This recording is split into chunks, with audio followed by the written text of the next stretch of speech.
Thank you very much, Tim. I appreciate the opportunity to be here and to discuss, obviously, the number one issue in this campaign, the number one issue here in the state of Michigan, which is the health and state of our economy and what we can do in Washington, D.C., I would put it, to create an atmosphere for our economy to grow, the private sector to grow. Here in Michigan, you've been through a lot of tough times. We all know that, and it's exciting to see the resurgence of the auto industry here. But over the last 4 years, Michigan's lost over 140,000 jobs.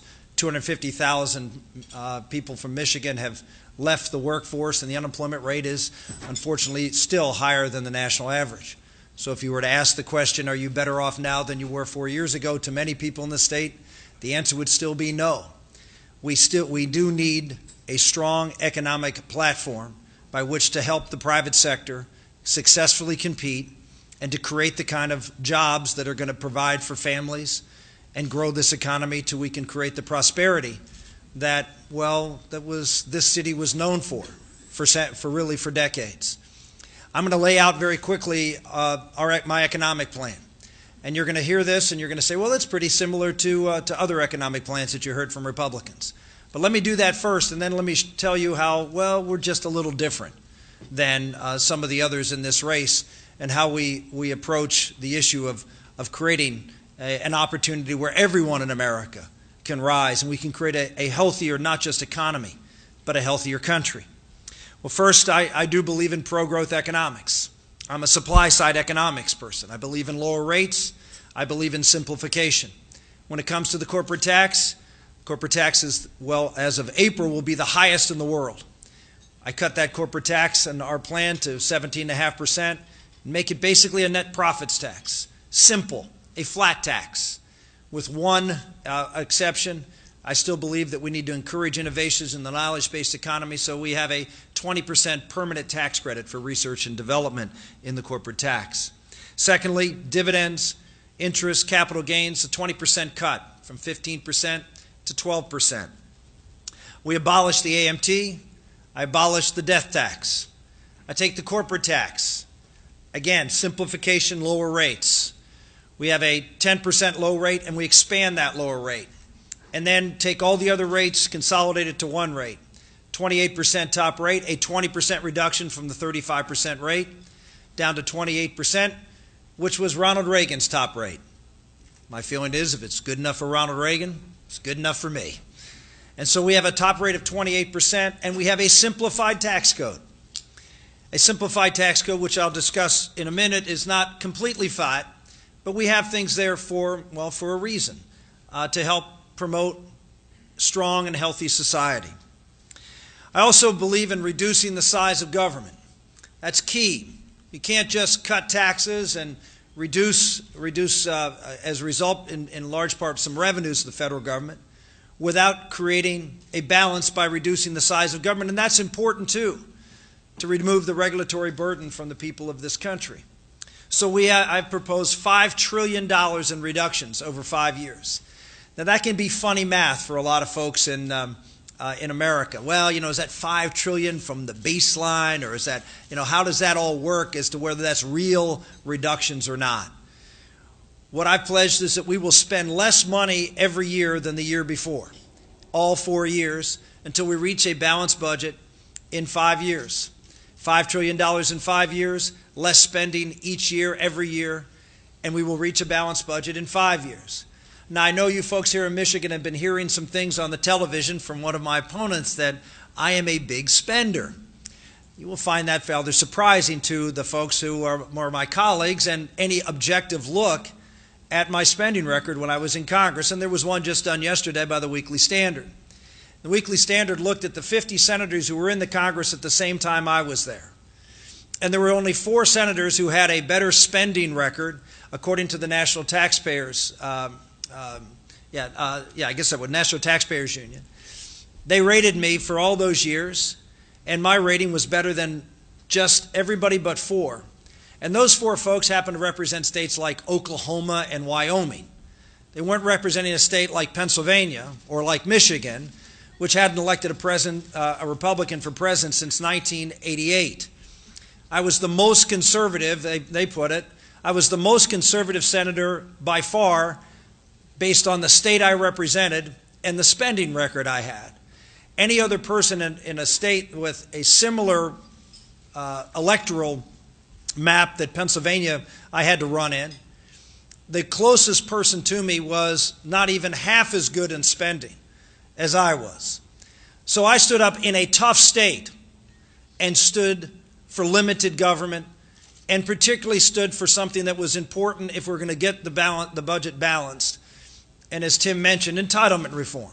Was the author of the 1996 Welfare Reform Act. I managed the bill on the floor of the Senate. If we're going to solve the problems of this country when it comes to getting deficits under control, we have to look at, as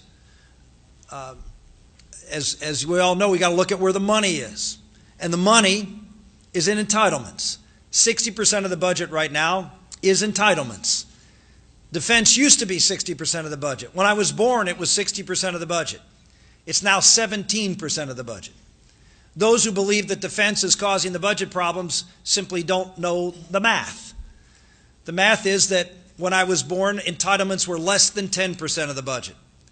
That is the area of growth, and entitlements will completely consume all revenues in just a handful of years. Because why? Because most of the entitlements, unfortunately, are targeted toward those on the margins of life, which happen to be the disabled, but more particularly the elderly. And we see the baby boom generation beginning to retire, and all bets are off as to whether we'll be able to afford this explosion of benefits. Well, I was out there talking about this problem back when it wasn't popular to talk about it, and proposed reforms of Social Security, Medicare, Medicaid, food stamps. I led the charge on welfare reform, and we need to use the same thing we did on welfare reform, which is cap it, cut it, freeze it, block grant it to the states for Medicaid, for food stamps, a whole host of other means-tested entitlement programs that are already run by the states, and give them the flexibility to be able to go out and design programs that meet the needs of their particular constituencies. We did that with welfare, and we cut the welfare rolls by 50%. We did that at a time when welfare rolls were the highest level ever, just like food stamps are at the highest level ever. And guess what happened? Poverty rates went down. People went to work. Why? Because we put time limits and we put work requirements on receiving government benefits. We do those things again. We can help turn this economy around. We hear all the time, I even hear it from manufacturers, we have a hard time finding workers. Well, when you have 99 weeks of unemployment benefits and you have a variety of other social safety net programs, people can make choices that they otherwise wouldn't make if the economy was not one that government dependency was the watchword. This president is not interested, in my opinion, in providing jobs. He's interested in providing benefits. He's interested in redistributing wealth and creating a dependency class which is a reliable voting group for him and those who want to pass out the redistributed wealth. The problem, as Margaret Thatcher is with redistribution of wealth and socialism, eventually you run out of other people's money. Well, we're not going to have a plan that's going to run out of other people's money. We're going to reduce the entitlement burden on this country. We're going to tackle Social Security and Medicare, and not 10 years from now. Now, I put forward plans unlike Paul Ryan, which I support, but we need to do it now. And I'm not going to go into all the details. It's a longer speech. But Social Security and Medicare reform, as I've talked about it, even in places like the Villages in Florida, which is basically a large, huge retirement community. And when I've talked about Social Security and actually changing benefits, I didn't see a single hand raised that opposed what I was proposing. Why? Because if you have a leader who's willing to go out and educate the American public as to the problems we confront and the possible solutions out there, you'd be amazed. You'd be amazed at how the American people will rally and do what's their duty and do what's necessary to make this country great again. We have a president who doesn't believe in that, believes in hiding the ball, pitting one group against another. I believe in informing Americans, lifting them up, making them participants in the problems we have, and turning those problems into opportunities for all Americans. So that's how, in some respects, we're the same. Let me tell you how we're different. See, I believe that we need to create an atmosphere for everyone to be able to rise in America. And just cutting taxes, supply side across the board, and reducing the size and scale of government, well, in my opinion, that's not enough. And in fact, if that's all we do, I'm confident we will not succeed. We won't succeed economically, and more importantly, we won't succeed culturally and socially. And ultimately, we'll be back where we were before, with government taking the upper hand again. Why? Because, well, we won't have done the things that are necessary for people to rise in society and for society to be stable. Let me talk to you about how I believe that we need to have an economic plan that includes everybody. Tim mentioned the fact that we have manufacturing sector of the economy. When I was growing up, that was 21% of the workforce. It's now 9%. When I grew up in the steel town of western Pennsylvania, Butler, Pennsylvania, as he mentioned, my grandfather was a coal miner. I knew that was the wealth. It wasn't great wealth. It wasn't opulent wealth. But it was wealth that was sustaining of families and allowed folks to be able to participate in civic and community organizations and not having to work 2 or 3 jobs. They could participate in the health of their community, which was vital for the health of our country. And so manufacturing to me is a key to that. President Obama is all about equality of result. I'm about equality of opportunity. I'm not about equality of result when it comes to income inequality. There is income inequality in America. There always has been. And hopefully, and I do say that, there always will be. Why? Because people rise to different levels of success based on what they contribute to society and to the marketplace. And that's as it should be. And we shouldn't have a society that has a president who envies or creates class warfare or envy between one group of people and another. We should celebrate like we do in the small towns all across America, as you do here in Detroit.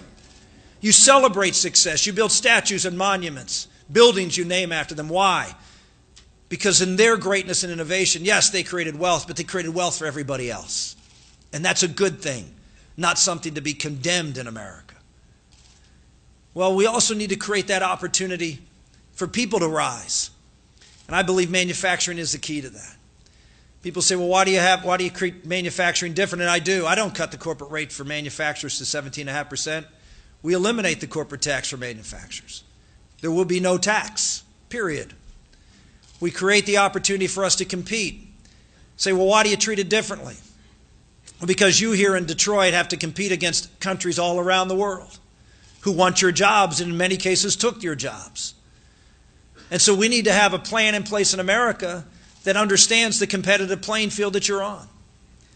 We're not going to move the bank overseas. We're not going to move the retailer overseas. All of those other folks compete internally by and large. You don't. No manufacturer really competes internally or just internally.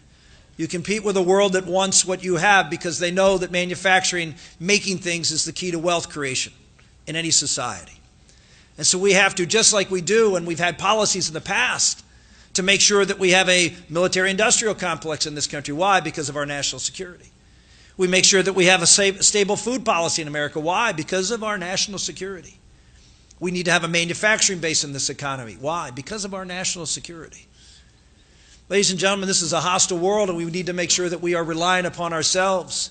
And that means we need to create a marketplace where we can compete with everybody around the world. No advantages, just level playing field. Right now, American manufacturers have a 20% cost differential disadvantage, and that's excluding labor costs with our 9 top trading partners. That, of course, includes Canada, Mexico, China. And we need to level that playing field. Why is it higher? Well, because of government taxes and regulations.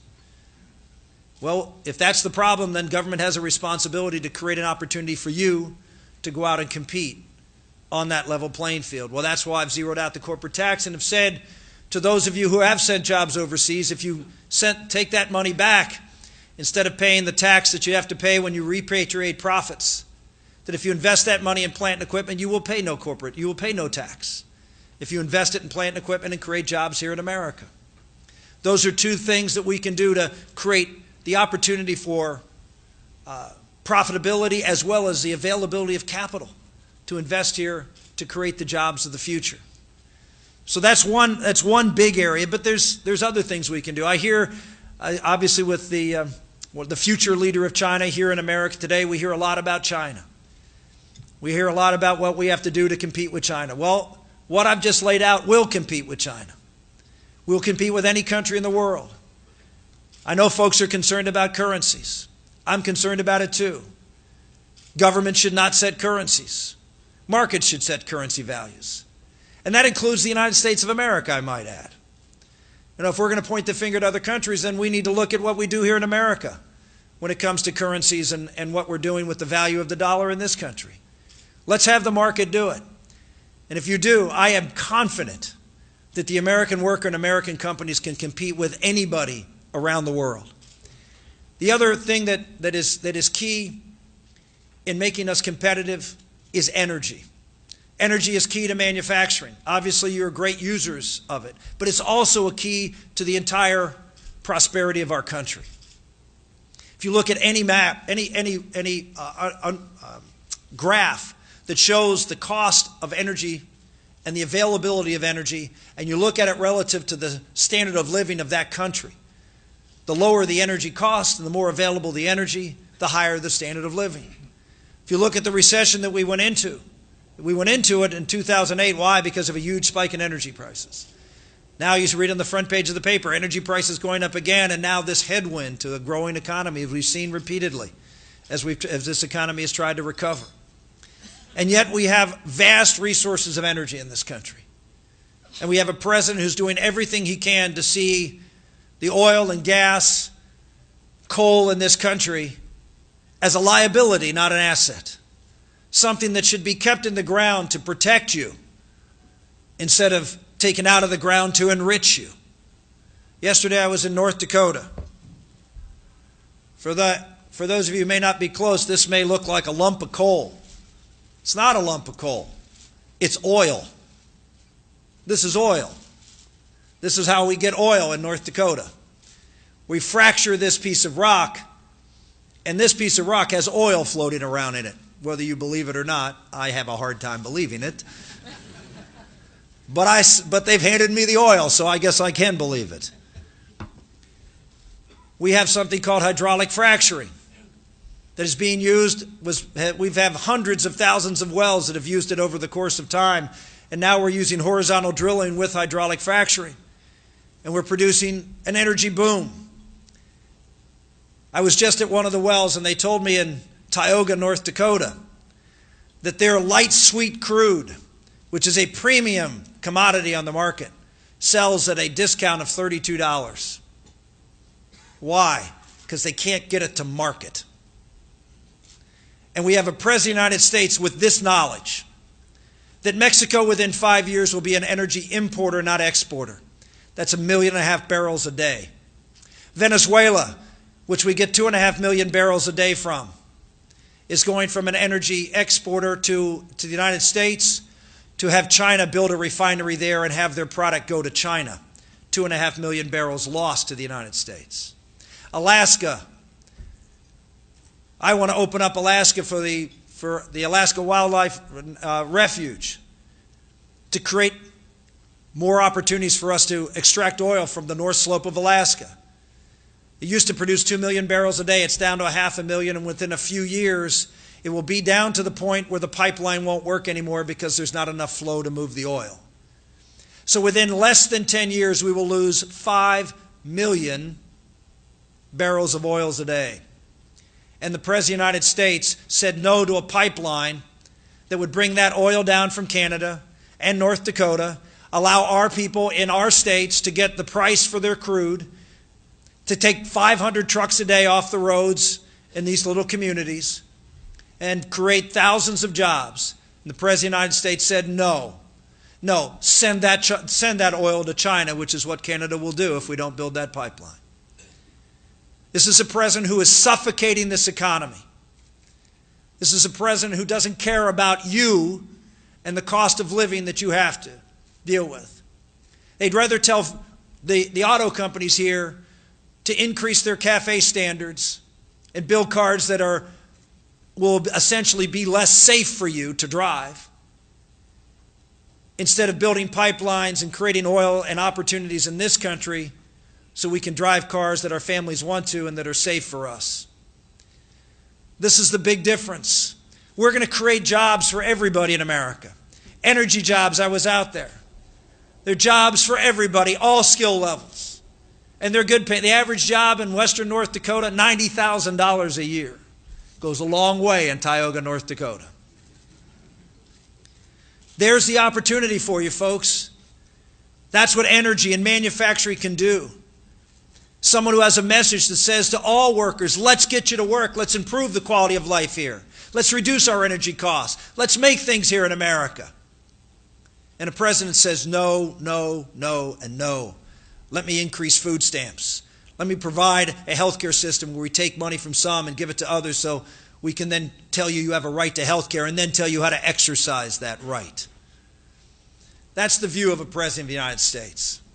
It's not the view of a country that believes in free people and free markets. You know, even if we do all the things I've just suggested, and we don't do some other things to try to improve our economy. Father mentioned that we have to be concerned about those who are at the very margins of our society, the very poor. We have a president who says that he supports the occupiers who divide America between 99 and 1. We had another candidate in this race who suggested that he didn't care about the very poor. He cared about the 95%. How about a candidate who cares about 100%? Who cares about everybody and gives them the opportunity to be able to rise in society? Not just to do that with manufacturing and energy jobs, but also to understand that unless we have strong families and strong communities, we're not going to be an economically successful country. We certainly won't be able to have limited government, lower taxes, if the family continues to disintegrate. In America today, a single-parent family versus a two-parent family. As far as poverty rates, two-parent families in America have an 8% poverty rate in America. Single-parent families, as heroic as single moms are to provide, to care, to nurture, to do all the things that two parents were designed to do, the poverty rate is approaching 40%. We're not going to have a strong economy, folks, or limited government, if the family continues to decline. 30 years ago, 71% of people over the age of 18 were married in America. Today it's 51%, and it's dropped 5% in the last 3 years. It's a precipitous and rapid decline. And as that occurs, government will get bigger. And the ability for us to lower taxes and create a vibrant economy will get harder. I spoke with Chuck Colson, who started a group called Prison Fellowship after he left prison in the 1970s, and he told me that at the time he left prison, there were 250,000 people in prison in America. Today, there are 2.5 million people in prison in America, and 70 to 80% of them grew up without a father in the home. Now, let's just do the math and what America is going to look like, and you tell me how we can be economically successful. Folks, we as Republicans, we as conservatives, we can't go out there and just say cut spending, cut taxes, everybody's going to be fine. First off, economically, everybody isn't going to be fine. We need to create an environment where all people can rise. And we also have to create a culture that is consistent with the values of our country. Our country was a great country because we believed in building a great and just society from the bottom up, believing in freedom, faith, family, those media institutions that you may have read about in Alexis de Tocqueville's Democracy in America.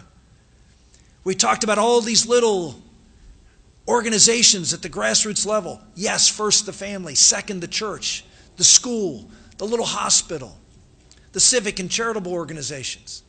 What have we done? What's happened? As government has got bigger and more forceful, they are sweeping them out of the way.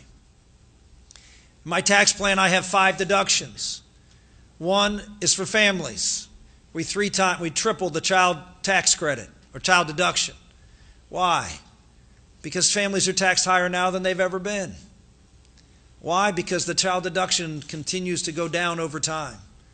Families back in the 1950s, in the heydays of Detroit, they didn't pay taxes. Why? Because we understood the stress of raising children, and the economic stress, and how finances and economics can be a stress on marriages and families. And so we had a government that says, we're going to support you. The other deductions that we have in place are for health care and for housing and for pensions, all things to help support and stabilize families. And of course, charities, churches, key to those mediating institutions. What do I mean by mediating? The institutions that stand between you and the government. If there isn't anything between you and the government, if there is a naked public square, if you are there alone with nobody around you, and you are out there paddling alone, then government becomes your lifeboat. And when government becomes your lifeboat, freedom is ultimately lost because you've now sold out. No fault of your own in many cases, but that's what's left. We need to create a rich society with lots of places for you to go before you go to the government for help and assistance in the problems that you're dealing with. Charities, churches. It's no wonder the president in one of his tax proposals sought to limit charitable contributions. They get in the way of government, in providing for you. Families can get in the way of government and your reliance on them. No, we will have a program that will go out and say that we need to build a rich society again. Why has democracy and a republic form of government failed in so many places around the world? Because they didn't have what we have, which is a great civil society.